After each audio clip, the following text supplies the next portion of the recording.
RedSaki17 commented, "I'd love to see more revamp clothing tutorials." So we're gonna revamp these thrift store finds using grommets and a little bit of creativity. Intermediate. First, a quick guide to grommets. You can use a hand tool grommet setter to insert grommets with a mallet and a few good whacks, but it's super loud, and if you live in an apartment like I do, your neighbors don't really like that. But this whole grommet situation was originally inspired by this dress featured in Vogue magazine, and I wanted to do something like that to this old skirt I found. So I knew I'd be inserting a crap ton of grommets, so we upgraded to a Grommet Press. These are the die pieces of the press that can be changed out to accommodate different sizes of grommets. This press came with 2 sets of dies, one for number 3 grommets and one for number 4 sized grommets. You attach the die pieces to the press like so, then insert the female part of the grommet to the lower section of the die, and the top part of the die is magnetic, so you just stick the male part of the grommet right up on there. Then you insert your fabric and press down really hard on the hand lever. It probably really helps to bolt the press to the table, but that's not really an option for us, so we just made it work.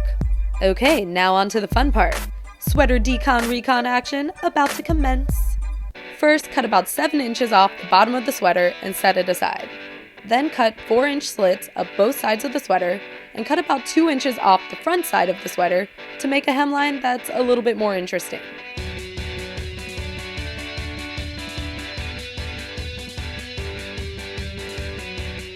I like to pull the threads along the cut lines to distress it a little bit.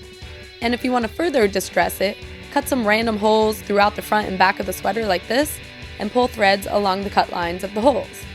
For the sides of the sweater, I want some corset-like details, so I figured out where 6 grommets would go, and since this is thicker fabric, holes needed to be punched first.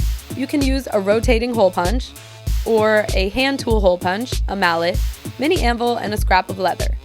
Position the sweater on the scrap of fabric, place a grommet in the spot you want it to end up, insert the hole punch into the center of the grommet, and strike the end of the hole punch tool a couple times to create a small hole. Then insert the grommet either using a hand tool or a grommet press, and repeat till all your grommets are set. To lace them, I'm using a leather cord, but see how it's all wonky from how it was stored? All you gotta do is get it wet and run it along the side of a table to break it of its shape. It'll be very pliable and easy to work with after that. String it through the side grommets like so, and once it's where you want it to be, bang it a couple times with your mallet. Leather likes to be banged to hold its shape. Once it's all dry, it'll be very happy in its new home and won't lose its shape, or pull out, so you really don't need to tie it at the end. Next, get out that piece of sweater you cut off earlier and turn it inside out. Pin, sew, and cut about 4 inches from one side. You could also hand sew this part if you don't have a sewing machine. Turn it right side out again, and check out how awesome this piece is going to be as a cowl neck for your new sweater. Simply pin that piece to the pre-existing neckline of the sweater, leaving about 1.5 inches of overhang. Now you're going to attach those 2 pieces together by first creating holes through both layers of fabric with your hole punch and setting a grommet in that hole. Do this around the entire sweater neck, and you have yourself a cowl neck.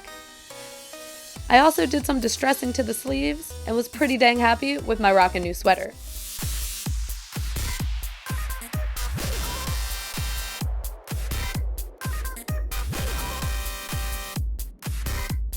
For the skirt, I meticulously added grommets in rows to the bottom and pretty much almost gave myself severe arthritis, so gave up after doing the front side. Have any projects you want to see on the show?